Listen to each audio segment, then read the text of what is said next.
आज तक स्टोरीज के मुअज़्ज़ज़ दोस्तों, अस्सलाम वालेकुम। मुअज़्ज़ज़ दोस्तों, इससे पहले आप इस कहानी के 115 एक साथ सुन चुके हैं। अब किस्त 116 मुलाहिज़ा फरमाएं। एबी के बारे में मेरी छठी ही इसकी वार्निंग बिल्कुल दुरुस्त है और बर वक्त थी, लेकिन हम दोनों ही के असाब तवील और उकता देने वाले इंतजार की मुशक्कत बर्दाश्त न कर सके और हमें वहां से निकलने का एक सुनहरा मौका हाथ आते आते रह गया। मुश्किल ये थी कि अपनी उस हमाकत पर हम आपस में बात करके दिल की भड़ास भी नहीं निकाल सकते थे। लिहाजा मैंने उसकी इत्तला सुनकर मसनूई लहजे में हैरत का इजहार किया और फिर एमी के बारे में चंद हमदर्दाना तबसरों के साथ उस मौजू को वहीं ख़त्म कर दिया, क्योंकि अब उसमें सर खपाना बेसुध था। खामोशी के साथ नाश्ता मैदे में उतारते हुए मुझे अचानक उस तस्वीर का ख्याल आया जो एमी ने स्टडी में मुझे दिखाई थी। मेरा ख्याल था कि अगर आने वाला जिमी लाइड ही था तो तस्वीर अपनी जगह से गायब होना चाहिए थी, क्योंकि वो अपनी तस्वीर अपने किसी कारकुन से मंगवा कर अपने पीटर इंच के रूप को मौजूद सुखन बनाने की हमाकत नहीं कर सकता था। एमी ने तस्वीर जिस जगह वापस रखी थी वह काम मुझे अच्छी तरह याद था। नाश्ते के बाद जब मैंने वहां की तलाशी ली तो तस्वीर का कहीं पता नहीं था। किचन से मैं सुल्तान शाह को बुलंद आवाज से बुलाकर स्टडी रूम में लाया था। लिहाजा उसने बिला तकल्लुफ सवाल कर डाला कि मैं वहां क्या तलाश कर रहा था। एमी ने पीटर इंच की तस्वीर यही वापस रखी थी, लेकिन अब वो गायब है। उसका मतलब है कि रात को वो खुद एमी को उठा कर लेके आए। मैंने जवाब दिया, तुम्हें क्यों इस तस्वीर की फिक्र लाहक हो रही है? उसने मिजारी के आलम में कहा, यहाँ जो कुछ होता है होने दो और तन बतकदीर होकर बैठे रहो। जब खुद पर कोई उफ्ताद पड़ेगी तो देखा जाएगा। तुम पर चिड़चिड़ापन सवार होने लगा है। मैंने मसनूई बरहमी का इजहार करते हुए कहा, शायद तुम मुसलसल मेरी सूरत देख कर उकता गए हो। एमी चली गई है, लिहाजा अब तुम उसकी ख्वाबगाह में रहो ताकि हमारे आपस में दस्तों के रिबाह होने की नौबत ना आए। अगर तुम मुझसे छुटकारा चाहते हो तो चलो ये भी कर लूंगा। उसने मेरे इशारे को समझते हुए कहा और फिर वो रास्ते ही में एमी की खाली ख्वाबगाह में घुस गया। उस कैद खाने में खाने और आराम करने के अलावा कोई काम नहीं था, इसलिए मैं फिर बिस्तर पर दराज हो गया, मगर ज़हन खाली नहीं था। मुझे जिमी लाइड की कैद अपने हक में सरकारी हवालात से भी बदतरीन साबित होती नजर आ रही थी। जहां ढंग का बिस्तर मुयसर न होने के बावजूद खुले आसमान के नीचे जाने की इजाजत थी। 12 बजे सोफे के निचले हिस्से में ऑपरेटर से उभरने वाली आवाज ने मुझे अपनी तरफ मुतवज्जा कर लिया। टैनी, क्या तुम मेरी आवाज सुन रहे हो? जिमी लाइड सवाल कर रहा था। सुन रहा हूँ, मैंने बिस्तर पर लेटे लेटे जवाब दिया। तुम लोगों की जुबान का तर्जुमा करवाने में मुझे बड़ी दिक्कत होती है, लेकिन मुझे एतराफ़ है कि तुम बहुत ज़हीन हो। तुमने मेरी तस्वीर की बिना पर सही अंदाज़ा लगाया कि रात में खुद वहाँ आया था। ऐसी जहानत किस काम की जो बंद कमरों में सरा दे?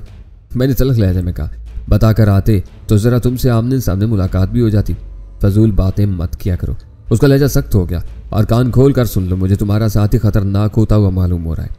वो तुम्हारे मशवरे कबूल करने के बजाय उस बुरे वक्त में सरकशी पर उतरा है। शायद तुमने भी उसे अपने से अलग करके दूसरे कमरे में भेज दिया है। यह हमारी आपस की बातें हैं, वो जल्दी ठीक हो जाएगा। तुम्हें उससे कोई गर्ज नहीं होना चाहिए। मैंने खुश्क लहजे में कहा, वो तुम्हें भी गुमराह कर देगा। मैंने उसे तुम्हारे पास से हटाने का फैसला कर लिया। उसके तहक्कुम में मेज़ आवाज़ उभरी, मैं अकेला तो यहाँ पागल हो जाऊंगा। खाने और नाश्ते वगैरह का बंदोबस्त वही करता है, उसकी जगह तुम्हें कोई और आदमी देना होगा।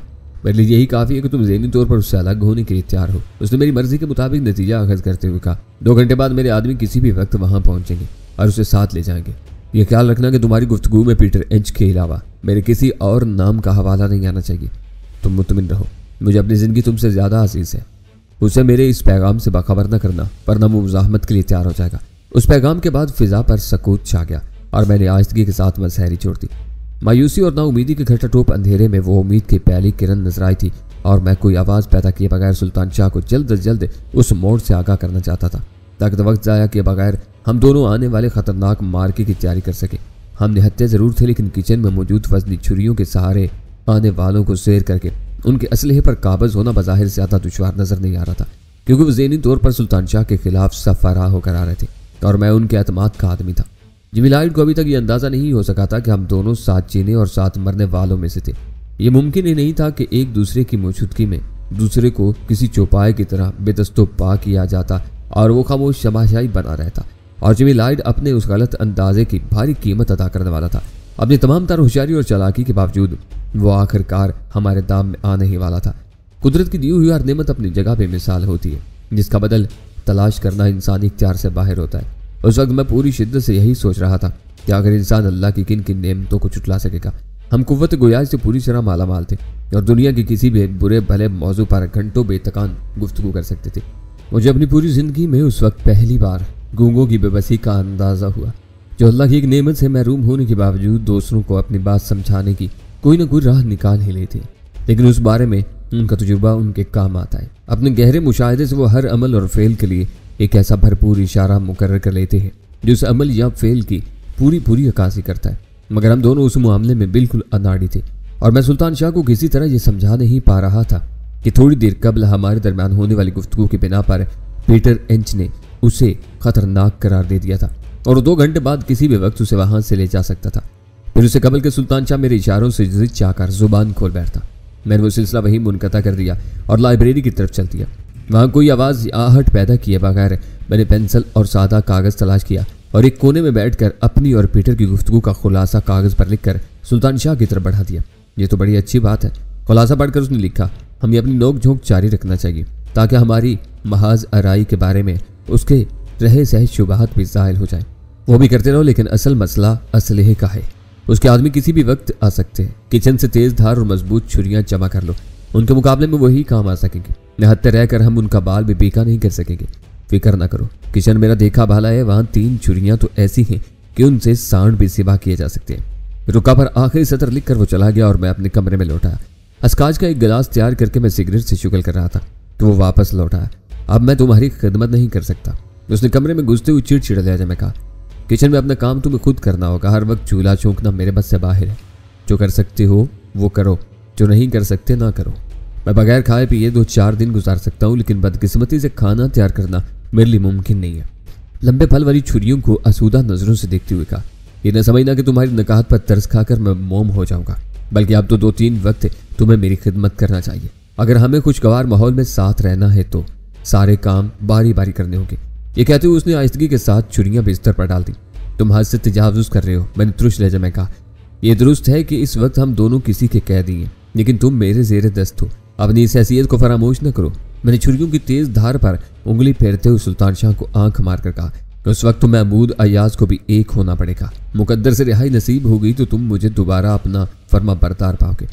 यहाँ रहकर हमने एक दूसरे के मशवरों से इस्तेफादा न किया तो किसी भी लम्हे बेदर्दी के साथ ज़िबा कर दिए जाएंगे। छुरी की धार जबरदस्त है और जबरदस्त की गर्दन में कोई इम्तियाज नहीं करती। छुरी नहीं, ये बारूदी हथियार का दौर है। मैंने अपने लिए एक छुरी का इंतखाब करते हुए कहा, मेरा ख्याल है कि हम दोनों एक दूसरे को देख देख कर उकता गए हैं। मेरा मशवरा है कि तुम बेशतर वक्त मुझसे दूर रहकर गुजारा करो ताकि हम में थोड़ी बहुत मुफाहमत जरूर बरकरार रहे। तुम्हारी ये रविश जारी रही तो हमें फना करने के लिए बाहर की किसी कार्रवाई की कोई जरूरत नहीं होगी। हम खुद ही एक दूसरे के गिरेबान थाम लेंगे। मुझ खुद पर इतना भरोसा है। उसका लहजा तंजिया था, जैसे हमारे दरमियान होने वाले वो मुकालमे ड्रामा नहीं हकीकत हो कि ना मैं तुम्हारा गिरेबान थामूंगा, ना आंख बंद करके तुम्हारे किसी हुक्म की तामील करूंगा। यानी तुम सरकशी पर तुल गए हो। मैंने गुर्राते हुए सवाल किया। सरकशी नहीं, बस तुम्हारी ज़हनी हालत पर भरोसा नहीं रहा। उसका लहजा बेपरवायाना था, जैसे वो मेरी बात को जरा भी वजन देने पर आमादा ना हो। तुम इन लोगों से बहुत ज्यादा मरूब हो गए और बुजदिल बनकर इनसे जिंदगी की भीख तक मांगने पर आमादा हो, जबकि मैं लड़ते हुए मर जाने को तरजीह दूंगा। मुसल्ला और मकार दुश्मनों से खाली हाथों तसादम मोल लेना खुदकुशी से कम नहीं होगा। मैं तुम्हें मरने से नहीं रोक सकता, मगर मौत बाइज्जत और बामकासद होनी चाहिए। मैं कब मरना चाहता हूँ? उसने हैरत से कहा। तलेरी के साथ जिंदा रह सका तो जरूर रहूंगा, और मगलूब हो गया तो मेरे बस में कुछ भी नहीं रहेगा। यह तवक्का न रखना कि तुम्हारे सिफाक और मक्कार दुश्मन तुम्हारी मौत के बाद तुम्हें विक्टोरिया का रास दिलवा देंगे। तुम जिस तरह भी मारे गए उनके लिए एक नापसंदीदा लाश ही रहोगे। मुझे तो उनसे जरा भी उम्मीद नहीं है, बस अपने दिल और हौसले की बात है। मैं दिल में कोई खलिश लेकर जिंदा नहीं रहना चाहता। उसने खुश दिली के साथ कहा, तुम जानते हो कि मैं अकीदे के एतबार से पक्का मुसलमान हूँ, और जानता हूँ कि जिसकी जितनी जिंदगी लिख दी गई है उसमें ना एक पल की कमी हो सकती है और ना इजाफा। फिर क्यों ना एक शेर की तरह जिंदा रहने की कोशिश की जाए। अजीब मंतक है। मैंने बधाई हुई आवाज़ में कहा, ट्रेन के सामने पटड़ी पर लेट जाओ। अगर जिंदगी बाकी है तो पूरी ट्रेन पटड़ी छोड़कर हवा में तैरती हुई गुजर जाएगी। जब ईमान मजबूत थे तो ये भी होता रहा है। वो यकबयक जोश में आ गया। अकीदा इतना मजबूत हो कि दिल के किसी भी गोशे में नाकामी का खौफ ना हो तो इंसान का इरादा चीज जाता है। हाँ, मेरे दिल में ट्रेन के नीचे कुछ ले जाने का खौफ मोजसन हो और सुरमाई दिखाने के लिए पटड़ी पर लेट जाऊं तो मेरे चीथड़े भी न मिल सकेंगे। मेरी तालीम वाजबी सी है, लेकिन लखपति बनने के चक्कर में कराची आने से पहले मैंने अपनी तारीख अच्छी तरह पढ़ी है, जो ऐसे बेशुमार वाकयात से भरी पड़ी है। लोग उसे कश्फ और करामात कहते हैं और मैं कामिल तवक्कुल और नाकाबिल शिकस्त कुव्वत इरादे कहता हूँ। तुम देख लेना कि अभी हमारा वक्त नहीं आया। तुम उनकी खुशामद करके जिंदा रहोगे और मैं लड़कर जिंदा रहूंगा। तुम्हें समझाना बेसूद है। मैंने दूसरी छुरियां उसकी तरफ बढ़ाते हुए थके हुए लहजे में कहा, मैं तुम्हारा मशकूर हूं कि तुमने आखिरी वक्त पर मुझे धोखा नहीं दिया, बल्कि पहले ही समझा दिया है कि अब मैं अकेला हूं और अपनी बका की जंग मुझे लड़ना होगी। ये तुम्हारी सरासर गलत बयानी है, उसने सच्चाई से कहा। तुम खुद मुझसे कट रहे हो क्योंकि तुम्हारे दिमाग पर वीरा का भूत सवार है। तुम उसके इश्क की आड़ में पनाह ढूंढ रहे हो। खुद को मेरी जगह रखो और फिर बताओ कि पीटर एंच ने अब तक हमें जिंदा क्यों रखा हुआ है। उसे ऐसी क्या मजबूरी लाहक है जो वो हमें उस पुरतेज इमारत में उम्र भर रोटियां खिलाता रहे। वो यकीनन किसी लंबे चक्कर में है। जो ही उसका मकसद हासिल हुआ वो हमें चींटियों की तरह मसल कर फेंक देगा। उस मरदूद ने ड्रामेबाजी में वो नाजुक मौजू छेड़ दिया था जिससे वाकिफ होते हुए भी मैं उस पर राय जनी करने से गुरेज करता था। मगर खुशी थी कि बाहमी तबादला ख्याल न होने के बावजूद उस बारे में मेरी उसकी सोच एक ही थी। हमें जो कुछ रायत मिल रही थी वीरा की वजह से मिल रही थी और जिमी लॉयड या पीटर एंच की राय में सारे खसूसी सलूक का मुस्तहिक सिर्फ मैं था, क्योंकि उसकी गैर कानूनी बेटी वीरा मेरी जात में दिलचस्पी ले रही थी। और वो नुक्ता जहन में आते ही पीटर एंच ने सुल्तान शाह को मुझसे अलग करने का फैसला कर लिया था। उसने सुल्तान शाह के बारे में खासा नर्म लहजा इख्तियार किया था, मगर मैं उसका मफहूम अच्छी तरह समझ सका था। सुल्तान शाह को वहां से ले जाने के बाद यकीनन कत्ल कर दिया जाता और उसी खून रेज साजिश को नाकाम बनाने के लिए हम दोनों खामोशी के साथ वसाइल यकजा कर रहे थे। तवील फाकों के बाद यहाँ मिलने वाली मरगन और वाफर गजाओं ने तुम्हारे दिमाग पर खराब असरात डाले हैं। मैंने खुश लहजे में कहा, ज़्यादा बेहतर ये होगा कि तुम फिलहाल मेरे सामने से दफा हो जाओ। जा रहा हूँ। वो मुझे आंख मारते हुए गहरा सांस लेकर बोला, तुम ये याद रखना कि जिस वक्त भी दिल घबराया दोबारा आ जाऊंगा। इतनी आसानी के साथ तुम्हारा पीछा नहीं छूट सकेगा। फिलहाल तो यहाँ से जाओ। मैंने अपने लहजे में बेजारी पैदा करते हुए कहा, तुम्हारे बारे में मुझे अब संजीदगी के साथ कुछ सोचना पड़ेगा। वो मुस्कुराता हुआ मेरे कमरे से चला गया और मैं अपनी मुंतखब की हुई छुरी की धार पर उंगलियां फेरते हुए ये सोच लेगा कि वो वाहिद हथियार आने वालों के मुकाबले में किस हद तक कारगर साबित हो सकेगा। मैं बिस्तर पर दराज उसी सिलसिले में जहन में यके बाद देखे बहुत से खाके बनाता और बिगाड़ता रहा, लेकिन दिल मुतमिन न हो सका। मुझे रह रहकर यह ख्याल सता रहा था कि अपनी आपस की नोक झोंक से हम जिमी लॉयड को यह तासुर देने में तो कामयाब हो गए थे कि हमारे दरमियान शदीद किस्म का इख्तिलाफ राय पैदा हो गया और वो इस कैद खाने में अपने आदमी भेजने पर आमादा हो गया था। मगर हमारे पास अपनी मुदाफत के लिए कुछ भी नहीं था। तो 3 छुरियों से हम थोड़ी सी खून रेज मुज़ाहमत तो कर सकते थे, लेकिन आने वालों को जेर करके जिमी लॉयड के उस पुरतईश कैद खाने से निकलना मुहाल नजर आ रहा था। वो लोग हम पर हावी होने के बाद सुल्तान शाह को वहां से उठा ले जाते और फिर उसका पत्ता भी न चलता कि उसे ज़िबा करके किस कड़े में दफन किया गया। उस राम ने खुद ही अपने लिए एक दुश्वारी को दावत दे दी थी। उस वक्त मेरे असाब पर लहजा व लहजा तनाव तारी होता जा रहा था और मेरे खान मकान में छाए हुए गंभीर सकूत पर जमे हुए थे। मेरा ख्याल था कि अगर उस वक्त उस मकान के किसी हिस्से में नंगे फर्श पर सुई भी गिरती तो मेरे कान उसकी आवाज़ सुन लेते, मगर आने वाले लम्हात ने मेरे उस ख्याल को गलत साबित कर दिया। ख्वाबगाह के खुले हुए दरवाजे के सामने अचानक ही 2 इंसानी हेवले नमूदार हुए थे। उन पर निगाह पड़ते ही मेरा दिल अचानक तेजी के साथ धड़कने लगा।